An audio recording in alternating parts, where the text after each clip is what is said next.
प्यारे बच्चों, BSEB Bihar board class channel पर आप सभी का हार्दिक स्वागत है। बच्चों, इस वीडियो में हम कक्षा 9वीं के गणित के अध्याय 10 व्रत यानी कि सर्कल्स का परिचय पढ़ेंगे।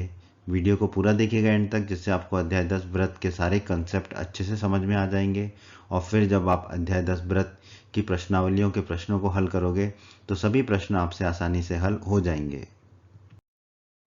दोस्तों, व्रत अध्याय के इस वीडियो में हम व्रत के बारे में पढ़ेंगे। व्रत से संबंधित कुछ अन्य पदों के बारे में पढ़ेंगे, जैसे कि केंद्र, त्रिज्या, व्यास, परिधि, जीवा इत्यादि, तथा व्रत के कुछ गुणों के बारे में भी अध्ययन करेंगे। ठीक है, तो ये व्रत क्या होता है ये तो आपको पता ही है। एक गोल आकृति, इसे हम व्रत कहते हैं। ठीक है, उसका एक केंद्र होगा, एक त्रिज्या होगी। तो इन सभी का हम अध्ययन करेंगे इस वीडियो में।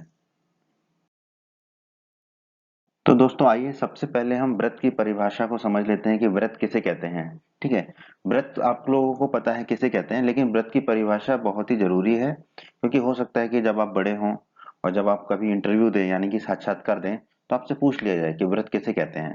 ठीक है, तो उसकी परिभाषा को जानना हमारे लिए जरूरी है। ठीक है, एक तल पर उन सभी बिंदुओं का समूह जो तल के एक स्थिर बिंदु से एक स्थिर यानी कि बराबर दूरी पर स्थित हो, वृत्त कहलाता है। ठीक है, इसको समझते हैं फिर इसको दोबारा पढ़ेंगे। ठीक है, जैसे कि हमने एक बिंदु लिया, दूसरा बिंदु लिया, ये लाल रंग के बिंदु लिए, और एक तीसरा बिंदु लिया। ठीक है, और एक बिंदु लिया हमने काले रंग का। ठीक है, काले रंग का बिंदु को हम मान लेंगे स्थिर बिंदु। ठीक है, काले रंग का बिंदु हमारा क्या है? स्थिर बिंदु। ठीक है, अब ये लाल रंग का बिंदु जो है, ये स्थिर बिंदु से एक दूरी पर स्थित है, दूसरे लाल रंग वाला भी दूसरी दूरी पर स्थित है, और तीसरे लाल रंग वाला भी तीसरी दूरी पर स्थित है। पर अगर ये दूरी स्थिर हो, मतलब कि ये दूरियां बराबर हों, ठीक है, ये तीनों दूरियां आपस में बराबर हों, ठीक है, तो इन सब बिंदुओं का समूह क्या कहलाता है? वृत्त कहलाता है। ठीक है, यानी कि ऐसे बिंदुओं का समूह वृत्त कहलाता है जो कि एक स्थिर बिंदु से बराबर दूरी पर स्थित हो। ठीक है, तो ये है वृत्त की परिभाषा। ठीक है, अब हम केंद्र की परिभाषा पढ़ते हैं। अंग्रेजी में इसे सेंटर कहते हैं। स्थिर बिंदु को वृत्त का केंद्र कहते हैं। ठीक है, तो ये वृत्त है, और वृत्त के अंदर जो स्थिर बिंदु होता है, जिससे बराबर दूरी पर बाकी बिंदु स्थित होते हैं, तो वो जो स्थिर बिंदु होता है वो क्या कहलाता है? वृत्त का केंद्र। तो यहाँ पर जो O है वो क्या है? हमारा वृत्त का केंद्र है। जो स्थिर बिंदु है वो वृत्त का केंद्र कहलाता है। अब हम त्रिज्या की परिभाषा पढ़ते हैं। त्रिज्या को अंग्रेजी में रेडियस भी कहते हैं। ठीक है, त्रिज्या की क्या परिभाषा है? बहुत ही आसान परिभाषा है। स्थिर दूरी को वृत्त की त्रिज्या कहते हैं। ठीक है, केंद्र से जो स्थिर दूरी होती है उसको वृत्त की त्रिज्या कहते हैं। ये एक वृत्त है, वो इसका केंद्र है, और वो केंद्र से जो स्थिर दूरी है किसी भी बिंदु की वृत्त पर, वो क्या कहलाती है? हमारी वृत्त की त्रिज्या। तो यहाँ पर जो लंबाई ओपी है वो क्या है? वृत्त की त्रिज्या है। वृत्त की त्रिज्या का एक और परिभाषा है, उसको भी पढ़ लेते हैं। केंद्र को वृत्त के किसी बिंदु से मिलाने वाला रेखाखंड भी वृत्त की त्रिज्या कहलाता है। मतलब केंद्र से वृत्त के किसी भी बिंदु को मिलाकर हम कोई रेखा खींचे, रेखाखंड खींचे, तो वो रेखाखंड भी क्या कहलाता है? त्रिज्या कहलाता है। अर्थात क्या निष्कर्ष निकला कि त्रिज्या को दो अर्थों में प्रयोग किया जाता है। रेखाखंड के रूप में, कौन सा रेखाखंड? केंद्र को वृत्त के किसी भी बिंदु को मिलाने वाला रेखाखंड, तथा इसकी लंबाई के रूप में। लंबाई जैसे कि यहाँ पर ओपी है, वो क्या लंबाई है? वो स्थिर दूरी है केंद्र से वृत्त की। केंद्र से वृत्त की जो स्थिर दूरी है वो भी वृत्त की त्रिज्या कहलाती है, और केंद्र को वृत्त के किसी भी बिंदु से मिलाने वाला रेखाखंड भी वृत्त की त्रिज्या कहलाता है। व्रत की रचना। ठीक है, व्रत की रचना करने के लिए सबसे पहले जो है हमें एक प्रकार लेना पड़ेगा, तथा इसमें एक पेंसिल को लगाना पड़ेगा। तो हमने एक प्रकार ले लिया और उसमें एक पेंसिल लगा दी। ठीक है, अब हमें व्रत खींचना है, तो व्रत की त्रिज्या हमें पता होना चाहिए। तो हमने यहाँ पर स्केल से 2 सेंटीमीटर व्रत की त्रिज्या नाप ली। कैसे नापी व्रत की त्रिज्या? नुकीले हिस्से और पेंसिल के बीच की जो दूरी है वही त्रिज्या होगी हमारी। ठीक है, तो ये हमने स्केल से नाप ली। अब हम क्या करेंगे? इसका नुकीला सिरा, ठीक है, ये नुकीला जो सिरा है, ठीक है, इसको कागज के एक पृष्ठ के एक बिंदु पर रख देंगे, वो हमारा केंद्र होगा वो बिंदु। ठीक है, एक बिंदु पर रख देंगे, और दूसरी भुजा जिसमें पेंसिल लगी है, ठीक है, उसे कुछ दूरी तक खोला। यहाँ पर हमने 2 सेंटीमीटर तक खोला, और नुकीले सिरे को उसी बिंदु पर स्थिर कर दूसरी भुजा को एक चक्कर घुमाइए। ये पेंसिल जो है उसको एक चक्कर घुमाएंगे हम। ठीक है, गोल गोल चक्कर घुमाएंगे। फिर जो पेंसिल पर जो आकृति, पेंसिल से जो कागज पर आकृति बनेगी वो क्या होगी? वृत्त होगी। ठीक है, आप देख पाएंगे कि पेंसिल से जो आकृति बन रही है वो क्या बन रही है? वृत्त के आकार की बन रही है। ठीक है, तो जो नुकीला सिरा जहां हमने रखा था वो हमारा केंद्र होता है। ठीक है, और जो दूरी हमने ली थी 2 सेंटीमीटर की यहाँ पे उदाहरण के लिए, वो हमारी त्रिज्या होती है। ठीक है, एक वृत्त है दोस्तों। ठीक है, ये एक तल पर स्थित है। ठीक है, अब हम देखते हैं एक वृत्त उस तल को, जिस तल पर वह स्थित है, 3 भागों में विभाजित करता है। कौन कौन से हैं वो 3 भाग? पहला भाग वृत्त के अंदर का भाग। ठीक है, तो ये वृत्त के अंदर जो हरा हरा भाग है, ठीक है, ये एक भाग हो गया, और इस भाग को हम क्या कहते हैं? अभ्यंतर भी कहते हैं। दूसरा खुद वृत्त, ये वृत्त। ठीक है, अभी देखो इसका रंग बदला। ठीक है, तो ये जो वृत्त है ये दूसरा भाग हो गया। अब वृत्त के बाहर का भाग, ठीक है, वृत्त के बाहर का भाग जो है पूरा, वो क्या कहलाता है? वही भाग कहलाता है। ठीक है, तो इस तरह हमने देखा कि वृत्त जो है जिस तल पर स्थित होता है उस तल को 3 भागों में विभाजित करता है, अभ्यंतर, वृत्त और बही भाग में। जीवा, आइए अब हम जीवा की परिभाषा पढ़ते हैं। यदि एक वृत्त पर दो बिंदु, कोई भी दो बिंदु ले, यहाँ पर हमने पी क्यू लिया है, तो रेखाखंड पी क्यू क्या होता है? वृत्त की एक जीवा कहलाती है। ठीक है, तो पी क्यू लिए हमने दो बिंदु वृत्त पर, और इन दोनों बिंदुओं को मिला दिया और एक रेखाखंड खींचा, तो ये जो रेखाखंड है पी क्यू, ये रेखाखंड पी क्यू क्या कहलाएगा? हमारा जीवा कहलाएगा, वृत्त की जीवा कहलाएगा। व्यास, आइए अब हम व्यास की परिभाषा पढ़ते हैं। उस जीवा को जो वृत्त के केंद्र से होकर जाती है, वृत्त का व्यास कहलाती है। ठीक है, तो अभी हमने जीवा देखी थी पी क्यू। ठीक है, पर अब हमने एक जीवा ली जो वृत्त के केंद्र से होकर जाती है। ठीक है, ये जीवा है ए बी, जो वृत्त के केंद्र ओ से होकर जाती है। तो ये जीवा ए बी जो वृत्त के केंद्र से होकर जाती है क्या कहलाएगी? हमारा वृत्त का व्यास। तो ए बी यहाँ पर हमारा वृत्त का व्यास होगा। ठीक है, त्रिज्या के समान शब्द व्यास को भी दो अर्थों में प्रयुक्त किया जाता है, अर्थात एक रेखाखंड के रूप में तथा इसकी लंबाई के रूप में। ठीक है, व्यास वृत्त की सबसे लंबी जीवा होती है, ये आप याद रखिएगा। वृत्त की सबसे लंबी जीवा कौन सी होती है? व्यास। तथा सभी व्यासों की लंबाई समान होती है। ठीक है, सभी व्यास समान लंबाई के होंगे, जो कि त्रिज्या से दोगुने होंगे। व्यास की जो लंबाई है त्रिज्या की दोगुनी होगी। ठीक है, आकृति में एओबी जो है वृत्त का एक व्यास है। ठीक है, तो जैसा कि हमने कहा कि त्रिज्या के समान व्यास भी दो अर्थों में प्रयुक्त होगा, अर्थात रेखाखंड के रूप में। तो रेखाखंड के रूप में हम कैसे प्रयोग करेंगे इसको? कि व्यास वह रेखाखंड होगा जो वृत्त पर स्थित दो बिंदुओं से मिलाने पर हमें मिलेगा, किंतु वह केंद्र से होकर जाना चाहिए। वो रेखाखंड केंद्र से होकर जाना चाहिए। तो ऐसा रेखाखंड जो केंद्र से होकर जाए, वृत्त के दो बिंदुओं को मिलाए, वृत्त का व्यास कहलाएगा। ठीक है, या फिर हम लंबाई के रूप में बोलेंगे तो त्रिज्या से जो दोगुनी लंबाई का जीवा होगा वो वृत्त का व्यास होगा। ठीक है, आइए अब हम चाप के बारे में पढ़ते हैं। अंग्रेजी में इसे आर्क कहते हैं। ठीक है, तो चाप की परिभाषा क्या है? दो बिंदुओं के बीच के वृत्त के भाग को चाप कहते हैं। ठीक है, यहाँ पर देखिए पी के दो बिंदु हैं। ठीक है, इसके बीच के भाग को क्या कहेंगे हम? चाप। ठीक है, तो ये लाल कलर का जो भाग है ये एक चाप है। ठीक है, और ये नीले कलर का भाग भी पी क्यू के बीच का ही भाग है, ये भी एक चाप है। ठीक है, अब देखिए बिंदु पी तथा क्यू के बीच के वृत्त के भाग को देखिए, तो हम पाएंगे कि दोनों भागों में से एक भाग बड़ा है और एक भाग छोटा है, और दोनों ही चाप कहलाते हैं। तो जो बड़ा भाग है उसको हम क्या कहेंगे? दीर्घ चाप। ठीक है, और जो छोटा भाग होगा उसको हम कहेंगे लघु चाप।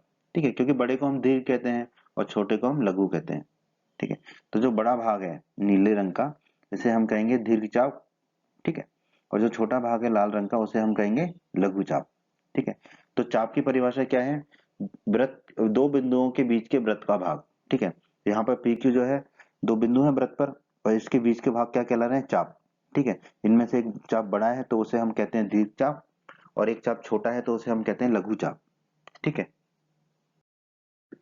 अर्धवृत्त अंग्रेजी में कहते हैं सेमी सर्कल। ठीक है, अर्धवृत्त जैसे कि हमको नाम से ही प्रतीत होता है, अर्ध का मतलब होता है आधा और वृत्त मतलब वृत्त। ठीक है, तो अर्धवृत्त मतलब हो गया हमारा आधा वृत्त। ठीक है, अब हम अर्धवृत्त की परिभाषा पढ़ते हैं। ठीक है, जब P और Q एक व्यास के सिरे हों, ठीक है, तो P और Q यहाँ पर एक व्यास के सिरे हैं, तो दोनों चाप बराबर हो जाएंगे। तो क्योंकि P और Q क्या है? व्यास के सिरे हैं, तो दोनों चाप लघु चाप और दीर्घ चाप दोनों बराबर हो जाएंगे। ठीक है, तो हम जो प्रत्येक चाप है, जो दोनों बराबर चाप है, उनको क्या कहेंगे? अर्धवृत्त या सेमी सर्कल। ठीक है, ठीक है। तो जो लाल रंग का है वो भी अर्धवृत्त है और जो ऊपर नीले रंग का होगा वो भी हमारा अर्धवृत्त होगा। ठीक है। तो जब P और Q एक व्यास के सिरे हों, ठीक है, तो दोनों चाप क्या है, बराबर हो जाएंगे। ठीक है। और जब दोनों चाप बराबर हो जाएंगे तो दोनों चाप क्या कहलाएंगे, हमारे अर्धवृत्त कहलाएंगे।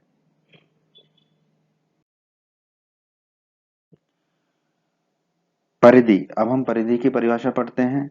संपूर्ण वृत्त की लंबाई को उसकी परिधि कहते हैं। ठीक है। तो यहाँ पर ये जो लाल रंग दिख रहा है जो वृत्त है, ठीक है, इसको अगर हम नापेंगे स्केल से तो इसकी जो लंबाई निकलेगी वो क्या कहलाएगी, वृत्त की परिधि कहलाएगी। ठीक है।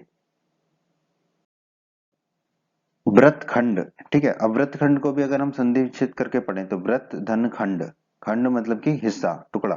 ठीक है। तो वृत्त के टुकड़े, ठीक है, वृत्त के हिस्से, इसको हम पढ़ते हैं। जीवा तथा प्रत्येक चाप के मध्य क्षेत्र को वृत्तीय क्षेत्र का खंड या वृत्तखंड कहते हैं। ठीक है। तो PQ यहाँ पर जीवा है हमारी, ठीक है, और PQ एक चाप भी है। ठीक है। तो यहाँ पर आप समझिए जीवा और चाप में क्या अंतर है। जो चाप होता है वो एक रेखाखंड होता है, सीधी लाइन होती है। ठीक है। और जो चाप होता है वो वृत्त पर स्थित होता है। तो यहाँ पर ये जो काला वाला रेखाखंड है, ठीक है, ये जो काला वाला रेखाखंड है ये है आपकी जीवा, और ये जो लाल बना हुआ है ये है आपका चाप। ठीक है। तो अब वृत्तखंड की परिभाषा को पढ़ते हैं। जीवा तथा प्रत्येक चाप के मध्य क्षेत्र को वृत्तीय क्षेत्र का खंड या वृत्तखंड कहते हैं। ठीक है। अब हम इसको समझिए, यहाँ पर दो चाप होंगे, एक दीर्घ चाप और एक लघु चाप। जो नीला वाला है वो दीर्घ चाप है और जो लाल वाला है वो लघु चाप है। ठीक है। अब चाप और जीवा के बीच का जो क्षेत्र है, ठीक है, अब देखिए नीचे देखिए, लघु चाप में लाल वाला लघु चाप है, चाप और जीवा, जो काली वाली रेखाखंड है वो जीवा है, इसके जो बीच का क्षेत्र है ये क्या कहलाएगा, हमारा वृत्तखंड कहलाएगा। इसी प्रकार ऊपर देखिए जो नीला वाला है वो चाप है और जो काली रेखा है PQ वो क्या है हमारा, वो हमारा है जीवा। ठीक है। तो चाप और जीवा के बीच का जो क्षेत्र है, ठीक है, वो क्या कहलाता है, वृत्तीय क्षेत्र या वृत्तखंड। ठीक है। अब वृत्तखंड दो प्रकार के होते हैं, लघु वृत्तखंड तथा दीर्घ वृत्तखंड। ठीक है। तो लघु चाप और जीवा के बीच का जो वृत्तखंड है वो क्या कहलाएगा, हमारा लघु वृत्तखंड। उसी प्रकार दीर्घ चाप और जीवा के बीच का जो वृत्तखंड है वो क्या कहलाएगा, हमारा दीर्घ वृत्तखंड। ठीक है। तो इस प्रकार हमने वृत्तखंड को पढ़ा। वृत्तखंड वो हिस्सा होता है, वो क्षेत्र होता है जो जीवा और चाप के बीच का होता है, और ये दो प्रकार के होते हैं। ठीक है। लघु वृत्तखंड और दीर्घ वृत्तखंड। लघु वृत्तखंड होगा लघु चाप और जीवा के बीच का क्षेत्र, और दीर्घ वृत्तखंड होगा दीर्घ चाप और जीवा के बीच का क्षेत्र। तो जैसे हमने वृत्तखंड के बारे में पढ़ा वैसा ही अब हम त्रिज्यखंड के बारे में पढ़ते हैं कि त्रिज्यखंड किसे कहते हैं। ठीक है। तो पहले परिभाषा पढ़ लेते हैं फिर हम इसको समझ लेंगे।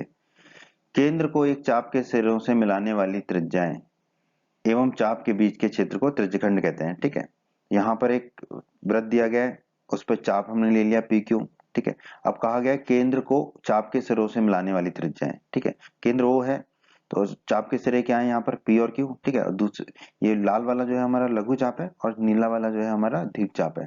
ठीक है।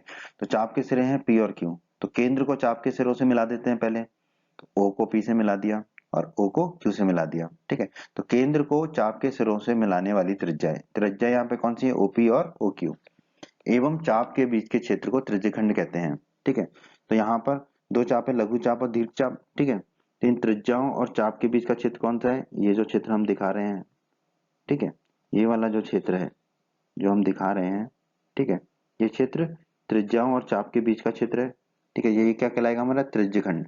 ठीक है। उसी प्रकार जो दूसरा क्षेत्र है ऊपर वाला जो दीर्घ चाप पर है और त्रिज्याओं के बीच का क्षेत्र है, ठीक है, ये जो हम बता रहे हैं, ठीक है, ये वाला जो क्षेत्र है, ठीक है, ये क्षेत्र भी क्या कहलाएगा, त्रिज्यखंड। तो वृत्तखंड की तरह लघु चाप वाला जो क्षेत्र है वो क्या कहलाएगा, लघु त्रिज्यखंड। ठीक है। ये वाला जो नीचे वाला हिस्सा है क्षेत्र है ये कहलाएगा लघु त्रिज्यखंड। उसी प्रकार जो ऊपर वाला हिस्सा है जो दीर्घ चाप से और त्रिज्याओं के बीच का क्षेत्र है वो क्या कहलाएगा, हमारा दीर्घ त्रिज्यखंड। ठीक है। तो त्रिज्यखंड क्या है, केंद्र को एक चाप के सिरों से मिलाने वाली त्रिज्याएं एवं चाप के बीच का क्षेत्र है जो है वो क्या कहलाता है, हमारा त्रिज्यखंड कहलाता है। ठीक है। त्रिज्यखंड भी दो तरह के हैं, लघु त्रिज्यखंड और दीर्घ त्रिज्यखंड। तो जो लघु चाप और त्रिज्याओं के बीच का क्षेत्र है वो है लघु त्रिज्यखंड, और जो दीर्घ चाप और त्रिज्याओं के बीच का क्षेत्र है वो है हमारा दीर्घ त्रिज्यखंड। अर्धवृत्तीय क्षेत्र, जैसा कि नाम में ही निहित है कि ये जो है अर्धवृत्तीय, अर्ध मतलब आधा, मतलब आधे वृत्त का क्षेत्र। ठीक है, तो अभी हमने अर्धवृत्त के बारे में पढ़ा था इसी वीडियो में। क्या थी परिभाषा अर्धवृत्त की? कि जब दोनों चाप बराबर हो तो प्रत्येक चाप क्या कहलाता है? अर्धवृत्त कहलाता है। ठीक है, तो जब दोनों चाप बराबर होंगे तो जो अर्धवृत्त मिलेगा हमें, तो अर्धवृत्त में जो है वृत्तखंड और त्रिज्यखंड एक समान होंगे, बराबर होंगे। ठीक है, तो ये भी याद रखिएगा कि जब भी अर्धवृत्त होगा तो वृत्तखंड और त्रिज्यखंड एक समान हो जाएंगे। ठीक है, और प्रत्येक को हम क्या कह देंगे? अर्धवृत्तीय क्षेत्र कह देंगे। ठीक है, अब यहाँ पर देखिए पी क्यू एक चाप है लाल रंग का, और ये नीले रंग का भी पी क्यू एक चाप है, ये दोनों ही क्या है? हमारे अर्धवृत्त हैं। ठीक है, तो ये जो अर्धवृत्त है इनका जो क्षेत्रफल है जीवा के साथ, पी क्यू के साथ, ठीक है, और यहाँ पर जो जीवा है वो व्यास होती है। ठीक है, तो ये दोनों ही जो क्षेत्र हैं ये क्या कहलाते हैं? हमारे अर्धवृत्तीय क्षेत्र। ऊपर वाला क्षेत्र भी अर्धवृत्तीय क्षेत्र होगा और नीचे वाला भी अर्धवृत्तीय क्षेत्र हो, अर्धवृत्तीय क्षेत्र होगा, और इनका क्षेत्रफल आपस में बराबर होगा। ठीक है, तो अर्धवृत्तीय क्षेत्र कौन से क्षेत्र हुए? जब दोनों चाप बराबर हो, अर्थात वो अर्धवृत्त हो।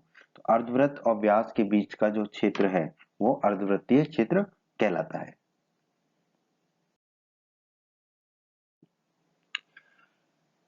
अंतरित कोण, अभी हम पढ़ेंगे कि अंतरित कोण किसे कहते हैं। ठीक है, एक रेखाखंड PQ, तो पहले हमने एक रेखाखंड खींचा PQ। ठीक है, एक रेखाखंड PQ खींच लिया और एक बिंदु लिया R जो रेखा PQ पर स्थित ना हो। ठीक है, एक बिंदु R लिया हमने जो PQ पर स्थित नहीं होगा। ठीक है, अब PR को और QR को मिलाइए, तो PR को मिलाया और QR को मिलाया।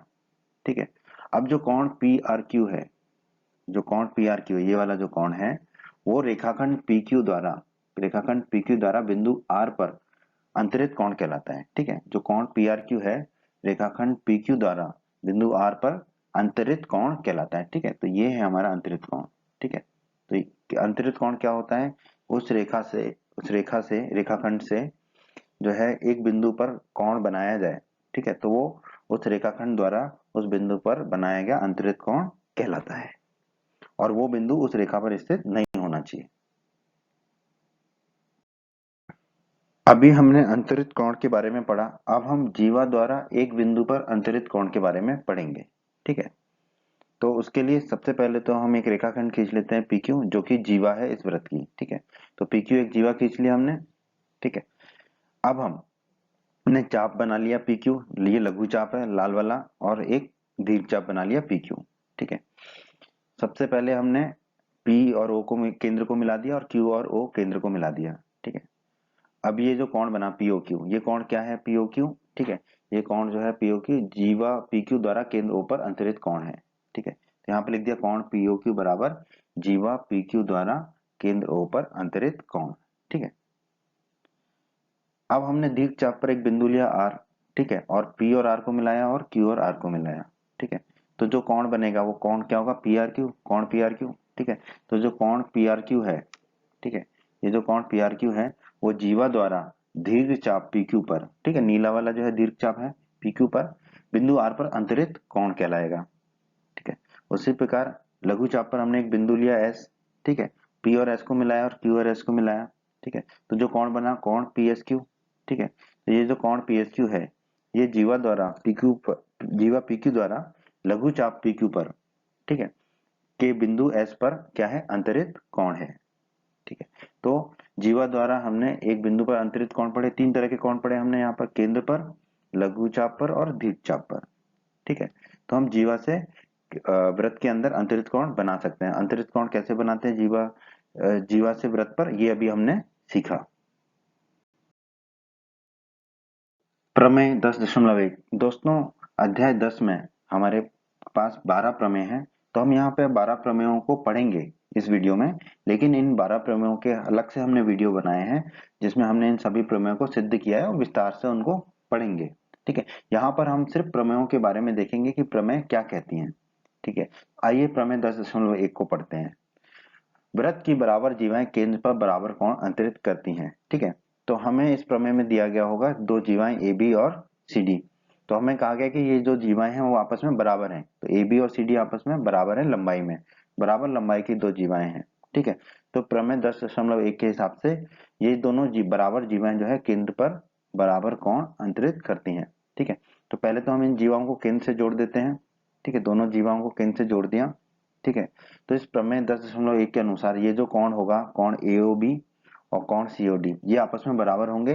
क्यों? क्योंकि ये दोनों जो कोण हैं बराबर जीवाएं ए बी और सी डी से केंद्र पर अंतरित कोण है। ठीक है, तो प्रमेय 10.1 कहती है कि यदि वृत्त की दो बराबर जीवाएं हैं तो ये केंद्र पर बराबर कोण अंतरित करेंगी। प्रमेय 10.2, प्रमेय 10.2 जो है प्रमेय 10.1 का विलोम है। ठीक है, तो प्रमेय 10.2 क्या कहती है? यदि एक वृत्त की जीवाओं द्वारा केंद्र पर अंतरित कोण बराबर हों तो वे जीवाएं बराबर होती हैं। यहाँ पर ए बी और सी डी हमें दो जीवाएं दी गई हैं। ठीक है, जो केंद्र पर कोण एओबी और कोण सीओडी अंतरित करती हैं। तो प्रमेय 10.2 के अनुसार ये दोनों कोण आपस में बराबर हैं। कोण एओबी जो है कोण सीओडी के बराबर है अगर, तो दोनों जीवाएं आपस में बराबर होंगी। तो ए बी और सी डी जो जीवाएं हैं वो आपस में बराबर लंबाई की होंगी। ठीक है, ये प्रमेय 10.2 कहती है कि अगर जीवाओं द्वारा केंद्र पर अंतरित कोण बराबर हो तो वे जीवाएं बराबर लंबाई की होती हैं।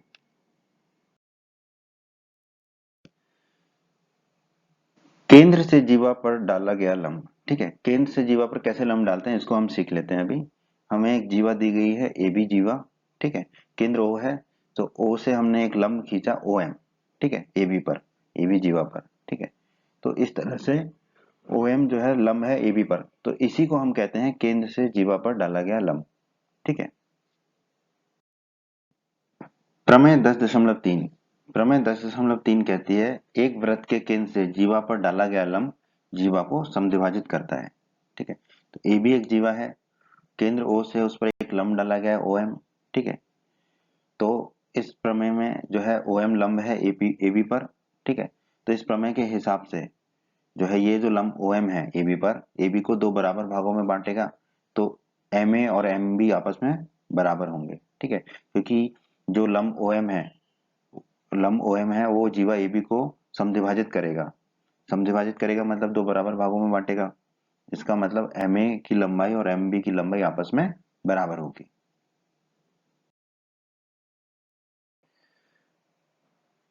प्रमेय 10.4, प्रमेय 10.4 जो है वो प्रमेय 10.3 का विलोम है। प्रमेय 10.4 के अनुसार एक वृत्त के केंद्र से एक जीवा को समद्विभाजित करने वाली के लिए खींची गई रेखा जीवा पर लंब होती है। ठीक है, ए बी एक जीवा है वृत्त की, ओ केंद्र है, तो अगर ओ केंद्र से ए बी जीवा को समद्विभाजित करने वाली रेखा खींची जाए, जो कि हमने यहाँ खींची ओ एम। ठीक है, जो कि ए बी को दो बराबर भागों में बांटे। ठीक है, एम ए बराबर एम ई एम बी।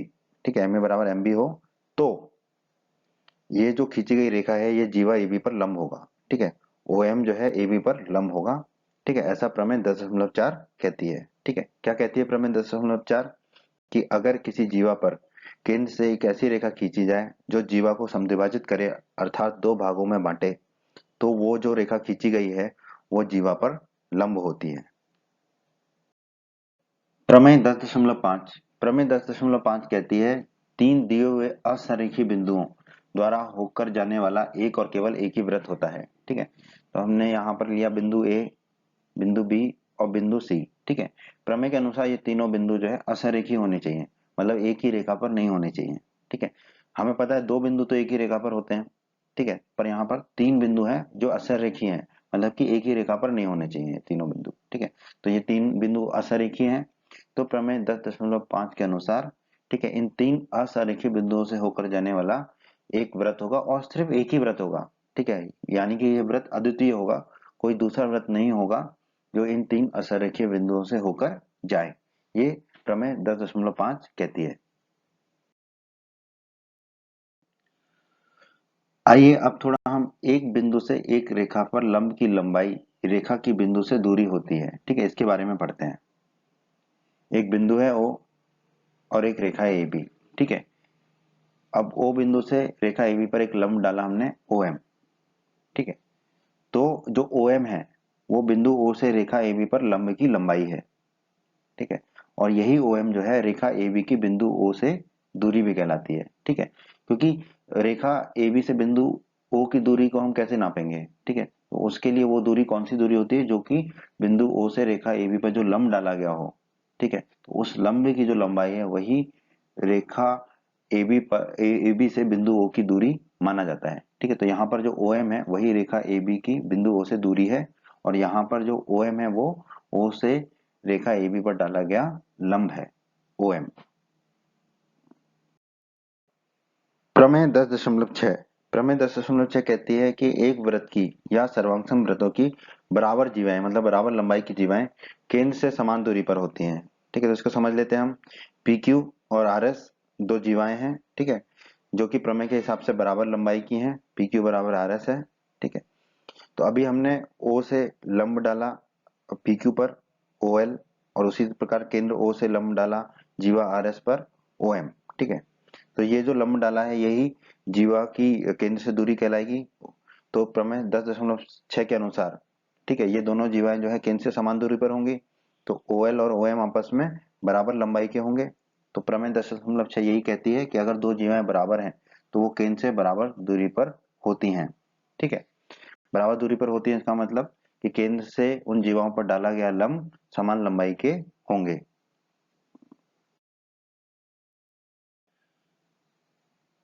प्रमेय 10.7 जो है प्रमेय 10.6 का विलोम है। ठीक है, तो इसको पढ़ते हैं अभी हम। एक वृत्त के केंद्र से समदूरस्थ जीवाएं समान लंबाई की होती हैं। ठीक है, लंबाई में समान होती हैं। ठीक है, तो समदूरस्थ जीवाएं मतलब केंद्र से बराबर दूरी पर। तो यहाँ पर PQ एक जीवा है और RS एक जीवा है। केंद्र से इनकी लंबाई नापनी है तो केंद्र से हमें इन पर लंब डालने पड़ेंगे। तो O से OL एक लंब डाला PQ पर, तो जीवा PQ की केंद्र से दूरी कितनी हो गई, OL। उसी प्रकार केंद्र O से जीवा RS पर एक लंब डाला OM, तो केंद्र O से जीवा RS की दूरी हो गई OM। ठीक है, तो प्रमेय 10.7 के अनुसार OL और OM बराबर है। जीवाएं जो है केंद्र से समदूरस्थ है, मतलब बराबर दूरी पर स्थित है, तो OL और OM बराबर है। ठीक है, तो प्रमेय 10.7 के अनुसार ये दोनों जीवाएं PQ और RS बराबर लंबाई की होंगी, समान लंबाई की होंगी। आइए कुछ और चीजों का अध्ययन करें हम। यदि किसी वृत्त की दो जीवाएं बराबर हों तो उनके संगत चाप सर्वांगसम होते हैं। ठीक है, समझते हैं इसको। AB और CD दो जीवाएं हैं, तो अगर ये दोनों जीवाएं बराबर हैं तो इनके संगत चाप, AB का संगत चाप, AB और CD बराबर है तो इनके संगत चाप जो है वो सर्वांगसम होंगे, AB और CD। ठीक है, तो ये लाल वाला जो चाप है AB और नीला वाला जो चाप है CD, ये दोनों चाप आपस में क्या होंगे, सर्वांगसम होंगे। और इसका विलोम भी सत्य है कि यदि दो चाप सर्वांगसम हो, AB और CD अगर सर्वांगसम चाप है, AB और CD चाप जो है सर्वांगसम है, मतलब कि इनको एक दूसरे के ऊपर रख दें तो वो एक दूसरे को ढक देंगे। तो अगर ये दोनों चाप सर्वांगसम है तो इनके सिरों को मिलाने वाली जीवाएं जो है वो बराबर होंगी, तो AB और CD आपस में बराबर होंगे। ठीक है, तो अगर जीवाएं बराबर हैं तो चाप सर्वांगसम होंगे, और चाप सर्वांगसम है तो जीवाएं बराबर होंगी। किसी वृत्त के सर्वांगसम चाप या बराबर लंबाई के चाप केंद्र पर बराबर कोण अंतरित करते हैं। ठीक है, तो इसको पढ़ते हैं। AB एक चाप है और CD एक चाप है। ठीक है, ये दोनों चाप AB और CD सर्वांगसम है और बराबर लंबाई के हैं। ठीक है, तो ये केंद्र O पर, दोनों जो है केंद्र O पर जो कोण अंतरित करेंगे AOB और COD, तो ये AOB और COD कोण आपस में क्या होते हैं, बराबर होते हैं। तो हमने यहाँ पर जाना कि सर्वांगसम चाप जो है केंद्र पर बराबर कोण अंतरित करते हैं। ठीक है,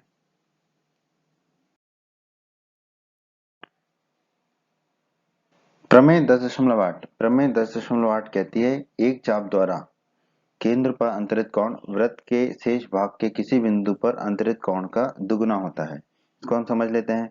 PQ एक चाप है, ठीक है, O केंद्र है इस वृत्त का, तो O को चाप से मिला दिया P से और Q से।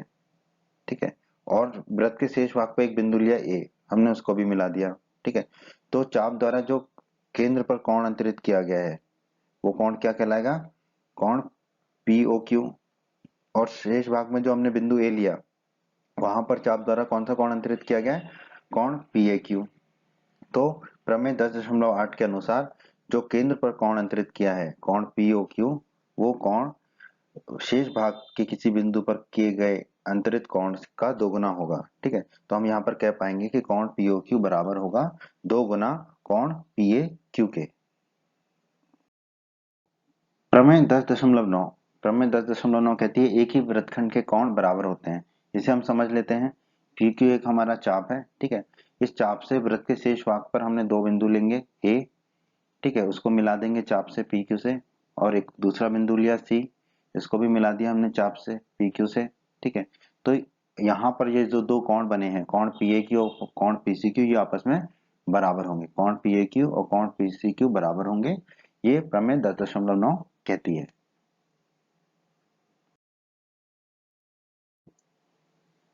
अर्धवृत्त का कोण समकोण होता है। हमने अर्धवृत्त के बारे में इसी वीडियो में पढ़ा है। अर्धवृत्त क्या होता है कि यदि दोनों चाप बराबर हों तो प्रत्येक चाप क्या कहलाता है? अर्धवृत्त कहलाता है, ठीक है। यहाँ पर पी क्यू अर्धवृत्त है और ऊपर वाला भी पी क्यू अर्धवृत्त है, ठीक है। तो अर्धवृत्त से जो भी कोण खींचेंगे हम शेष भाग में वो समकोण होगा, मतलब 90 डिग्री का होगा, ठीक है। तो हमने एक बिंदु लिया ए, इस बिंदु ए को अर्धवृत्त पी क्यू से मिलाया, ठीक है। तो जो कोण हमारा पी ए क्यू होगा वो क्या होगा? समकोण होगा, अर्थात 90 डिग्री का होगा। प्रमेय 10.10 प्रमेय 10.10 कहती है यदि दो बिंदुओं को मिलाने वाला रेखाखंड, ठीक है, तो यहाँ पर दो बिंदु ले लेते हैं ए बी, उनको मिलाने वाला रेखाखंड ए बी, उसको अंतर्विष्ट करने वाली रेखा के एक ही ओर स्थित दो अन्य बिंदुओं पर समान कोण अंतरित करे, ठीक है। तो हम ए बी रेखाखंड के जो ऊपर ले लेते हैं दो बिंदु, एक बिंदु ले लिया हमने सी, ठीक है, ए बी को सी से मिला दिया, दूसरा बिंदु हमने ले लिया डी, ए बी को डी से मिला दिया। तो ये दोनों बिंदुओं पर अगर रेखाखंड ए बी समान कोण अंतरित करे, यानी कि कोण ए सी बी और कोण ए डी बी आपस में बराबर हों, तो ये चारों बिंदु एक ही वृत्त पर स्थित होते हैं, अर्थात वे चक्रीय होते हैं, ठीक है। तो चारों बिंदु ए बी सी और डी क्या होंगे? एक ही वृत्त पर स्थित होंगे और ये चक्रीय होंगे, ठीक है। तो ये चारों बिंदु ए बी सी डी जो है एक ही वृत्त पर स्थित होंगे, ऐसा प्रमेय 10.10 कहती है। चक्रीय चतुर्भुज। दोस्तों हमने चतुर्भुज के बारे में तो पढ़ा था, अब हम चक्रीय चतुर्भुज के बारे में पढ़ेंगे कि चक्रीय चतुर्भुज क्या होता है।